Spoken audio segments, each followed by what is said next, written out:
syukur kehadirat Allah Subhanahu wa taala atas nikmat yang diberikan oleh Allah Subhanahu wa taala kepada kita sekalian. Sebelumnya Allah Subhanahu wa taala mengingatkan kepada kita, fadhkuruni adzkurkum washkuruli wala takfurun.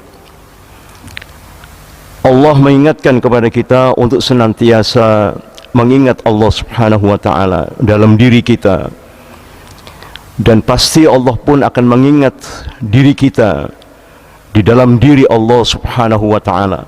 Begitulah hadis qudsi yang terdapat di dalam hadis Rasulullah sallallahu alaihi wasallam. Mudah-mudahan dengan selalu mengingat Allah, yakni mengingat-ingat yang pertama adalah penciptaan kita sebagai manusia yang diciptakan dalam rangka tidak lain hanya untuk beribadah kepada Allah Subhanahu wa taala. Kemudian Allah telah memberikan perangkat-perangkat serta fasilitas-fasilitas kepada kita sekalian, kepada seluruh manusia dalam rangka untuk beribadah kepada Allah Subhanahu wa taala. Yakni tidak lain adalah seluruh panca indera yang diberikan oleh Allah Subhanahu wa taala. Begitu pula hati yang diberikan oleh Allah Subhanahu wa taala adalah hati yang penuh dengan fitrah Allah Subhanahu wa taala. Yang fitrah itu diletakkan oleh Allah Subhanahu wa taala ke dalam diri manusia sebagai hamba. Fataranas fitratallahi fataranas 'alaiha la tabdila li khalqillah. Demikianlah firman Allah Subhanahu wa taala mengingatkan kepada kita sekalian, fitratallahi allati fataranas 'alaiha. Allah yang meletakkan fitrahnya kepada manusia, dan manusia adalah hamba. Maka ikhwan fillah ukhtal iman rahimani rahimakumullah, di dalam serial tema al-wala wal bara, sebagaimana yang telah kami ungkapkan beberapa waktu yang lalu, dan mungkin kali ini karena ada media yang memudahkan kita semua untuk memahami maksud daripada Allah Subhanahu wa taala diciptakannya manusia dan jin tidak lain hanya untuk beribadah kepada Allah, maka bagian daripada al-wala wal bara juga membahas tentang esensi kemerdekaan yang diberikan oleh Allah Subhanahu wa taala kepada manusia. Maka sesungguhnya manusia tidak bisa menjadikan dirinya merdeka sesuai dengan keinginannya. Kenapa demikian? Karena manusia seluruhnya terikat oleh sunnatullah. Sunnatullah tidak lain adalah ketetapan Allah Subhanahu wa taala, baik yang tertulis di Al-Qur'an maupun yang tidak tertulis di Al-Qur'an.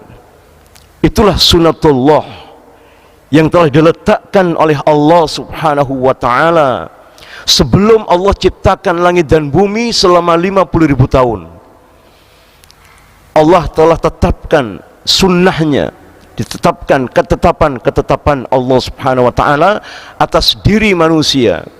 Bukan hanya manusia, tetapi seluruh alam raya ini. Maka Allah Subhanahu wa taala berfirman di dalam surah Al-Imran ayat ke-85, A'udzu billahi minasyaitonir rajim. Afa ghaira dinillahi yabghuna walah aslama man fis samawati wal ard tau'an wa karhan wa ilaihi yurja'un. Allah Subhanahu wa taala berfirman, afa ghaira dinillahi yabghuna walah. Apakah manusia akan mencari aturan-aturan selain aturan Allah Subhanahu wa taala? Apakah manusia masih mencari hukum-hukum, ketetapan-ketetapan selain daripada hukum dan ketetapan Allah Subhanahu wa taala? Aslama man fis samawati wal ard. Padahal telah tunduk, telah aslam, man fis samawat, apa-apa yang di langit, wal ardi, dan apa-apa yang di bumi, semua telah tunduk kepada Allah Subhanahu wa taala secara tau'an wa karahan, baik secara sukarela ya.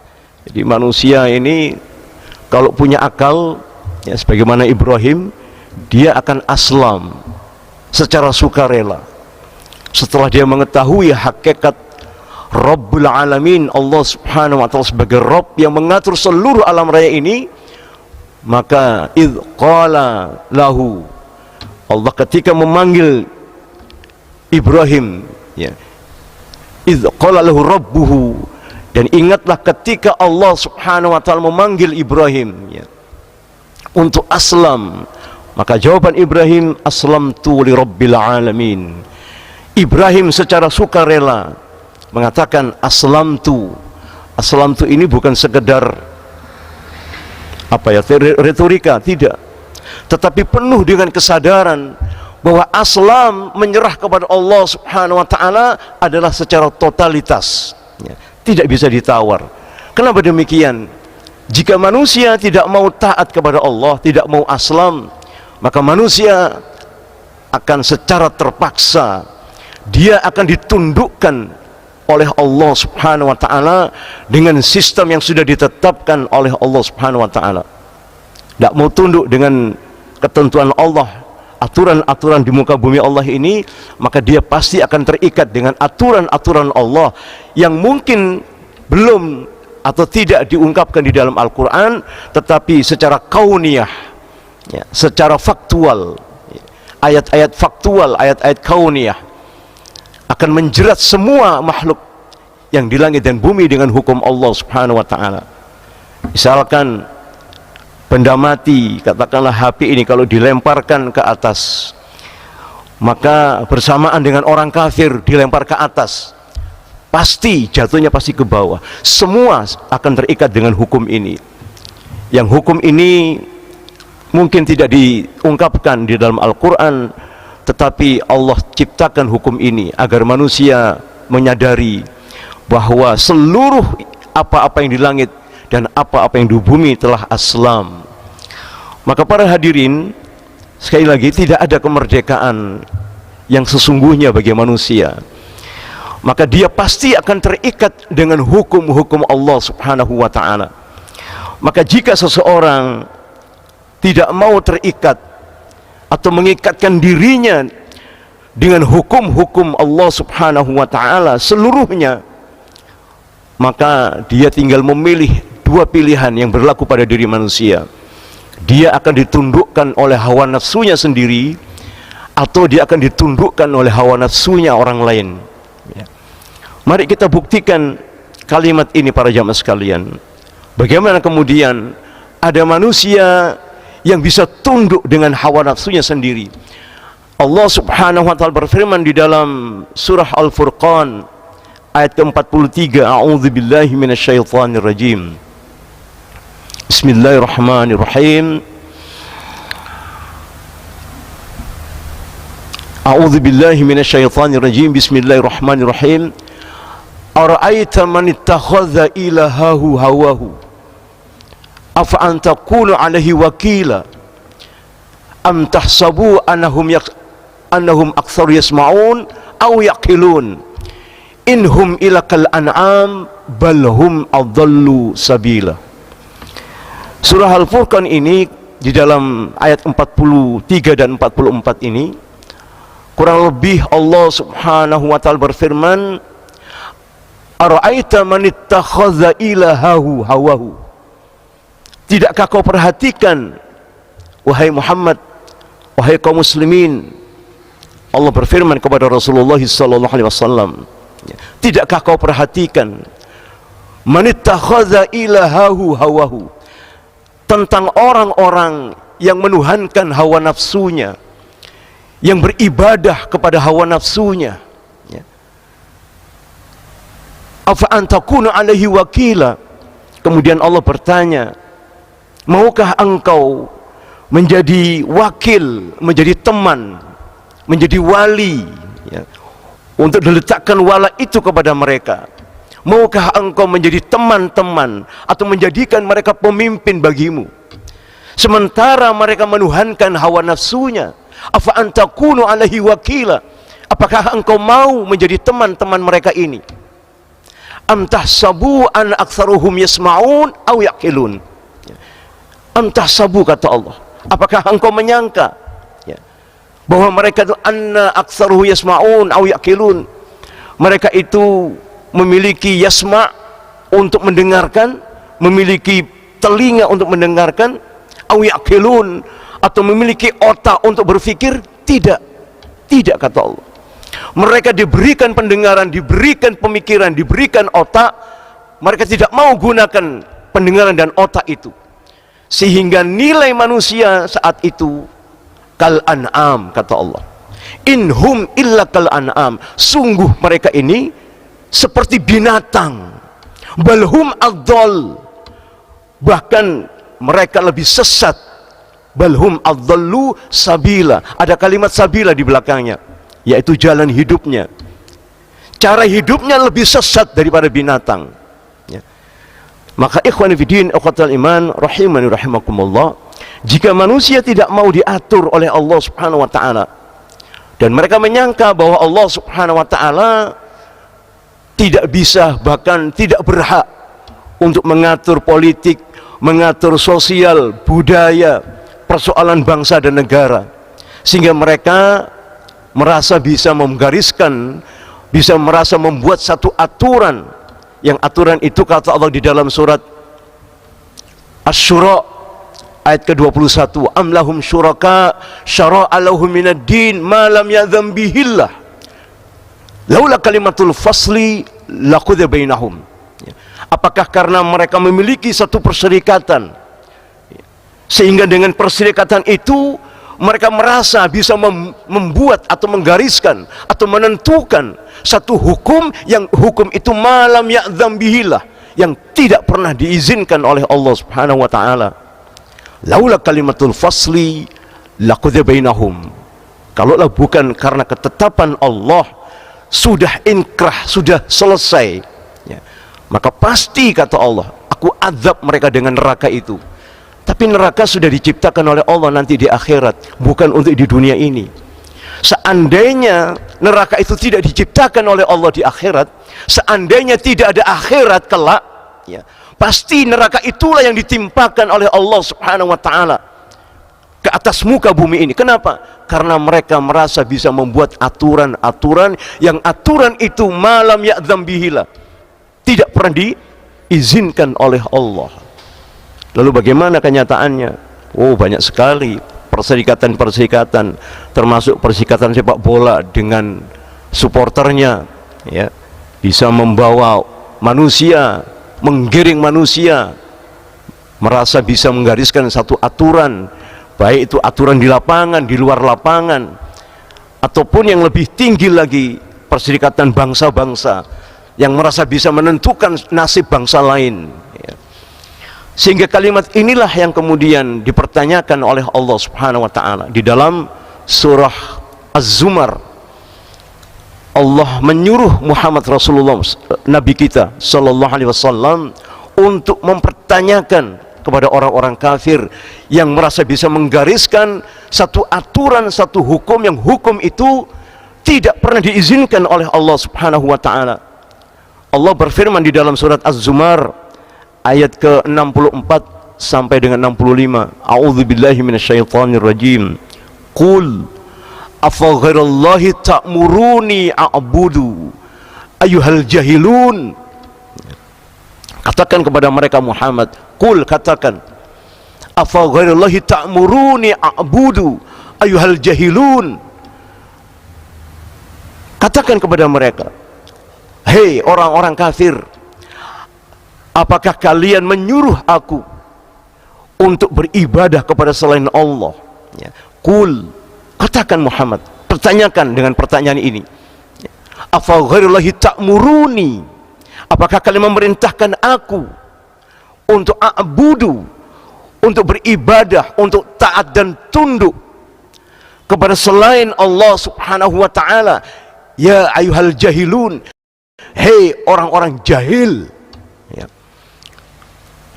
Laqad uhiya ilaika wa ilal ladzina min qablika la in asyrakta la yahbatanna amaluka. Kemudian Allah tegaskan kepada Nabi kita Muhammad sallallahu alaihi wasallam yang mulia ini bahwa sungguh telah kami wahyukan kepada engkau Muhammad, dan kami wahyukan pula kepada orang-orang sebelum engkau, yaitu la in asyrakta la yahbatanna amaluka. Jika engkau melakukan kesyirikan ya Muhammad, maka akan terhapus, la yahbatanna, akan terhapus seluruh amalmu. Bayangkan para hadirin sekalian, Nabi Muhammad yang mulia, yang tidak pernah melakukan dosa, masih diingatkan oleh Allah subhanahu wa ta'ala dengan pasal di dalam surat Az-Zumar ini. Diingatkan Rasulullah SAW, jika engkau Muhammad la in asyrakta, engkau melakukan kesyirikan, la yahbatanna amaluka, maka akan lenyap semua amalmu. Semua amal kita akan lenyap para jamaah sekalian. Na'udzubillahi min dzalik. Karena persoalan syirik, yaitu dalam hal beribadah, ya. Maka ibadah ini adalah sesuatu yang sangat penting, karena dia tercantum secara konkret, secara utuh di dalam kalimat la ilaha illallah Muhammad Rasulullah, yang oleh para ulama salaf maupun ulama khalaf didefinisikan menjadi la ma'buda bihaqqin illallah. La ma'bud, tidak ada peribadatan, tidak ada persembahan, tidak ada ketaatan dan ketundukan itu, kecuali taat dan tunduk ibadah itu hanya milik Allah subhanahu wa ta'ala. Sehingga kalau kita mendengar kalimat a'budu, ya'budu ibadatan, ya, beribadah, maka apa yang terlintas dalam pikiran kita? Ya, apakah ibadah sebagaimana orang-orang Nasrani? Tidak. Orang Nasrani beribadah di dalam gereja, di luar gereja mereka tidak punya ibadah, ya. Karena ibadah berkaitan, a'budu berkaitan dengan ketaatan dan ketundukan, ya. Berkaitan dengan taat dan tunduk, maka taat dan tunduk pasti, ya, kita akan selalu dikawal dengan hukum, aturan Allah subhanahu wa ta'ala, supaya a'budu kita, a'bud kita, ibadah kita, peribadatan, persembahan kita ini, ketaatan dan ketundukan kita ini menjadi benar. Maka para ulama menyebutkan kalimat la ilaha illallah didefinisikan menjadi la ma'budah bihaqqin illallah. Tidak ada ketaatan dan ketundukan kecuali taat dan tunduk itu hanya kepada Allah subhanahu wa ta'ala. Jika ada seseorang atau sekelompok orang yang memaksa kita untuk taat dan tunduk kepada mereka, taat dan tunduk kepada hukum mereka, maka perlu dipertanyakan, mereka ini siapa? Kul, katakan Muhammad, afa ghairullahi ta'muruni a'budu ayuhal jahilun. Apakah kalian memerintahkan aku untuk taat dan tunduk kepada selain Allah? Hei orang-orang bodoh. Begitu mestinya. Karena orang bodoh itu disebut jahil. Hei orang-orang jahil, hei orang bodoh, apa kamu memerintahkan aku untuk taat dan tunduk kepada selain hukum Allah subhanahu wa ta'ala? Ya. Padahal telah diwahyukan oleh Allah subhanahu wa ta'ala, yaitu wahyunya tidak lain adalah la in asyrakta, jika kalian menyekutukan Allah subhanahu wa ta'ala, maka akan lenyap semua amal kalian. Dan mari kita periksa para jamaah sekalian tentang kalimat ini, tentang kalimat beribadah kepada selain Allah subhanahu wa ta'ala ini, bermakna taat dan tunduk kepada selain Allah. Mari kita lihat di dalam surah Al-Baqarah, Allah subhanahu wa ta'ala berfirman, a'udzubillahi minasyaitonir rajim, wa minan nasi may yattakhidhu min dunillahi andad yuhibbunahum ka hubbillah walladzina amanu asyaddu hubban lillah. Banyak di antara manusia yang telah menjadikan tandingan-tandingan terhadap Allah subhanahu wa ta'ala, dan mereka mencintai tandingan-tandingan selain Allah itu melebihi cintanya kepada Allah Subhanahu wa taala. Ibnu Katsir mengatakan di dalam tafsirnya, sesungguhnya orang-orang seperti ini tidak pernah mencintai Allah Subhanahu wa taala. Karena Allah tidak butuh untuk diduakan, ya. Allah sangat murka kalau Allah ini diduakan oleh yang lain, ya. Maka ikhwan fillah ikhwatul iman, telah kami sampaikan beberapa waktu yang lalu bagaimana reaksi alam jika Allah Subhanahu wa taala disekutukan, ya, oleh makhluk-makhluk atau dikatakan mempunyai anak. Dikatakan bahwa Allah oleh Yahudi mempunyai anak yaitu Uzair, dan Nasrani mengatakan Allah punya anak yaitu Nabi Isa alaihissalam. Na'udzubillah min dzalik, ya. Maka Allah katakan bahwa langit ini seperti pecah, ya. Kemudian watansaqul ard, bumi terbelah, ya. Watakhirul jibalu hadda, dan gunung-gunung pun runtuh. Anda'au lirrahmani walada, karena mereka mendakwa, menuduh, memvonis Allah memiliki anak. Sehingga reaksi alam ini luar biasa para jamaah sekalian, ya. Gunung berjalan. Bayangkan, yang jalan bukan gunungnya, tapi lempengan di bawah gunung itu yang berjalan. Dan itu terjadi di Palu beberapa waktu yang lalu. Tanah bisa berjalan, luar biasa, ya. Itu karena reaksi alam ini tidak ridho, sangat marah ketika Allah Subhanahu wa taala dikatakan mempunyai anak, ya. Wa qalu takhazar rahmani walada laqad ji'tum syai'an idda takadu samawati wal ard tansaqul wasamawat wa tahirul jibalu hadda, dan gunung-gunung itu pun runtuh. Wa tahirul jibalu hadda andaul rahmani walada, karena mereka mendakwa, menuduh Allah punya anak. Maka ikhwan fillah ikhwatul iman rahimani rahimakumullah, tauhid ini menjelaskan tentang keutuhan. At-tauhid bermakna mengutuhkan, menyeluruhkan atau menyatukan seluruh kekuasaan, seluruh kehebatan, seluruh kesucian Allah Subhanahu wa taala berikut dengan hukum-hukumnya.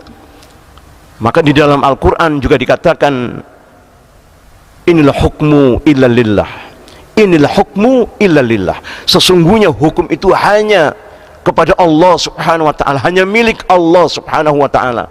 Maka tidak boleh orang membuat hukum seenaknya, karena akan terkena tiga pasal di dalam Al-Qur'an, surat Al-Maidah. Wa man lam yahkum bima anzalallah fa ulaika humul kafirun dzalimun fasiqun. Kalau manusia seenaknya membuat hukum yang hukum itu tidak pernah diizinkan oleh Allah, tinggal dipilih saja, menjadi kafir, ya, menjadi zalim, kezaliman itu yang membawa kekafiran, kemudian menjadi fasik, fasik ini pun akan membawa kekafiran. Kalau yang pertama kekafiran itu jelas Yahudi dan Nasrani.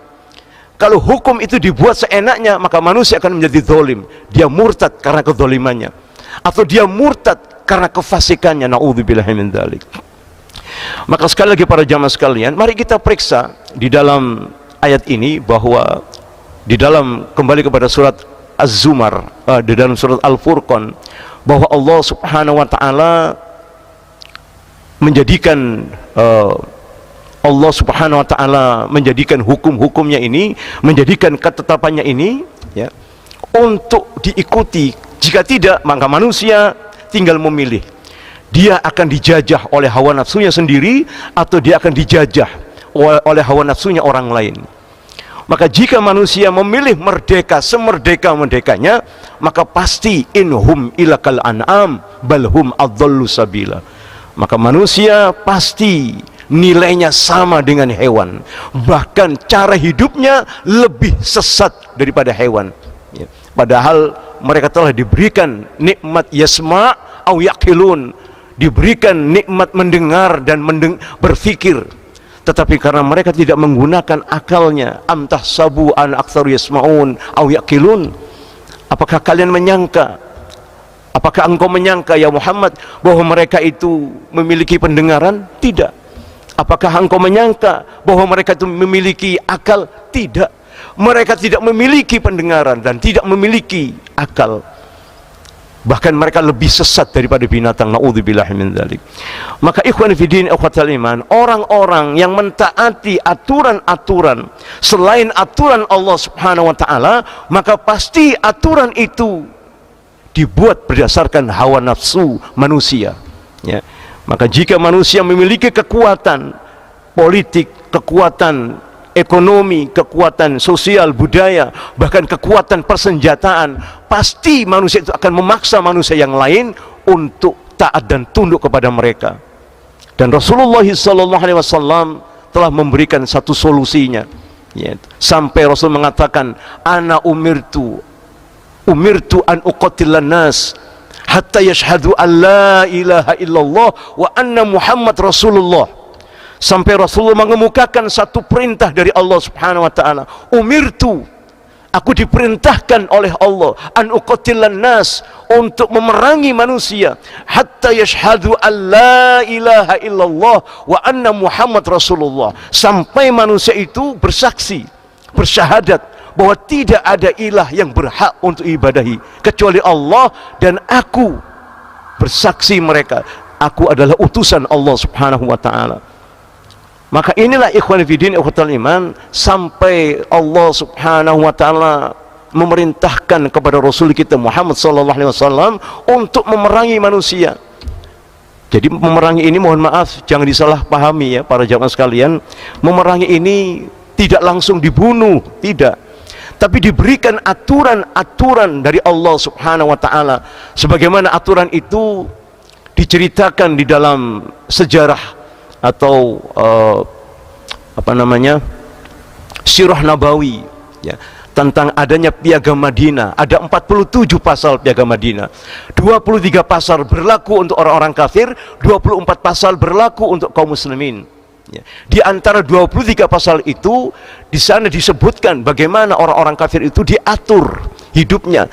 Kalau mereka mau tinggal di negeri Islam, mereka harus taat dan tunduk pada aturan-aturan yang telah diberlakukan oleh Allah dan Rasulnya itu. Di dalam kitab Al-Wala' Bara' beberapa waktu yang lalu telah kami sampaikan, di antaranya mereka tidak boleh menampakkan salib. Kenapa demikian? Kata Rasulullah, karena tidak boleh orang Islam itu melihat tanda-tanda atau lambang-lambang kesyirikan, lambang-lambangnya orang kafir, tidak boleh, kata Rasulullah, ya. Beliau pernah bersabda begini,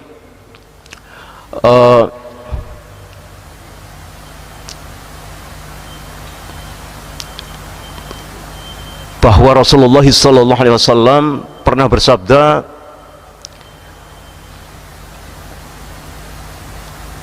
ana bari'um min kulli muslim yuqimu bainat hirul musyrikin la tara'un narahuma. Kata Rasulullah, aku berlepas diri, ya, dari setiap orang-orang muslim yang tinggal bermukim bersama-sama dengan orang-orang musyrik. Kenapa demikian? Karena tidak pantas, tidak patut orang Islam itu melihat salib, mendengar lonceng gereja, kemudian melihat Injil yang sudah dirubah-rubah oleh orang-orang kafir, oleh orang Yahudi. Umat Islam dilarang oleh Rasulullah, la tara'un narahuma, tidak boleh melihat.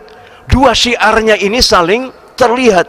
Di sini ada syiar Islam, di sini ada syiarnya orang kafir. Tidak boleh. Kenapa demikian? Karena yang demikian itu menjadikan manusia menjadi munafik, menjadikan orang Islam akan cenderung membenarkan kebenaran atau kesalahan dari orang-orang kafir yang diyakini benar oleh orang kafir itu adalah kemunafikan, itu adalah fasik. Maka sudah benar Ustadz Abdul Somad, ya, menceritakan bagaimana bahayanya orang Islam itu melihat salib, karena ini ada dasarnya.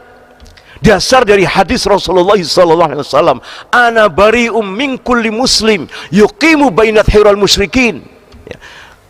Tidak boleh, kata Rasulullah, aku berlepas diri, kata Rasulullah, aku tidak bertanggung jawab terhadap orang-orang Islam yang bermukim, tinggal bersama-sama dengan orang-orang musyrik. Tidak boleh demikian. Kenapa demikian? La tara'un narahuma, karena tidak boleh terlihat nar, api syiarnya ini tidak boleh terlihat antara keduanya, tidak boleh ada saingan, ya. Walaupun kemudian disaingkan, maka pasti al-islamu ya'lu wa la yu'la alai, Islam itu pasti lebih tinggi, ya. Karena mereka tidak mau untuk diajak dialog. Berapa kali dialog dengan para ulama-ulama muslim, mereka selalu kalah, ya. Selalu mereka menjadi pecundang, ya. Ini bukan menghina mereka, tapi menjelaskan kehinaan orang kafir. Dan ini penting untuk menjelaskan secara ilmiah bagaimana kedudukan orang kafir di hadapan Islam. Maka mereka oleh Allah dan Rasulnya dididik, kalau mereka mau tinggal di negeri muslim, bukan malah dipelihara kekafirannya, dididik, ya. Tidak boleh menampakkan salib, tidak boleh membawa Injil, tidak boleh nyanyi-nyanyi di gereja dengan suara yang keras, tidak boleh, ya. Yang itu karena akan menjadi dampak bagi kaum muslimin. Ketika kaum muslimin mendengar dan melihat kekafiran mereka itu akan menimbulkan kefasikan. Manusia menjadi fasik, kaum muslimin akan muncul kefasikannya, naudzubillah min dzalik. Maka ikhwani fiddin, ikhwatal iman, yang terakhir, maka Allah Subhanahu wa taala berfirman, "Fala taqfuma laisa laka bihil ilm." Inna sam'a wal basar wal fuad kullu ulaika kana anhum mas'ulan. Ya. Maka Allah berfirman, "Fala taqfuma laisa laka bihil ilm." Maka jangan kalian mengikuti sesuatu yang tidak ada perintahnya, yang tidak ada pengetahuan dari Allah dan Rasulnya. Tidak ada perintah dan tidak ada perintah dari Allah dan Rasulnya. Jangan kalian ikuti. Inna sam'a, karena sesungguhnya pendengaran, wal basar, dan penglihatan, wal fuad, dan hati ini, kullu ulaika kana anhu mas'ulan, semua akan diminta pertanggungjawaban di hadapan Allah Subhanahu wa taala. Maka jika seseorang mengikuti perintah orang-orang kafir atau mengikuti hukum-hukum yang tidak diizinkan oleh Allah Subhanahu wa taala, hukum yang selain daripada hukum Allah Subhanahu wa taala, maka mereka akan mendapatkan pertanyaan tentang bagaimana penglihatan mereka, bagaimana pendengaran mereka, dan bagaimana hati mereka ketika melihat kekafiran seperti itu. Mudah-mudahan Allah Subhanahu wa taala memberikan hidayah kepada kita sekalian, dan mari kita selalu minta kepada Allah Subhanahu wa taala agar hidayah Allah Subhanahu wa taala ini menjadi kekuatan dalam kehidupan kita. Kemudian kita beramal sesuai dengan petunjuk Allah Subhanahu wa taala dan sesuai dengan bimbingan Rasulullah Muhammad sallallahu alaihi wasallam. Semoga kita semua dilindungi oleh Allah Subhanahu wa taala. Aqulu qouli hadza astaghfirullah wa lakum, innallaha ghafurur rahim, wallahu a'lam bissawab. Subhanakallahumma wa bihamdika asyhadu an la ilaha illa anta astaghfiruka wa atubu ilaik. Wabillahi taufiq wal hidayah. Wassalamu alaikum warahmatullahi wabarakatuh.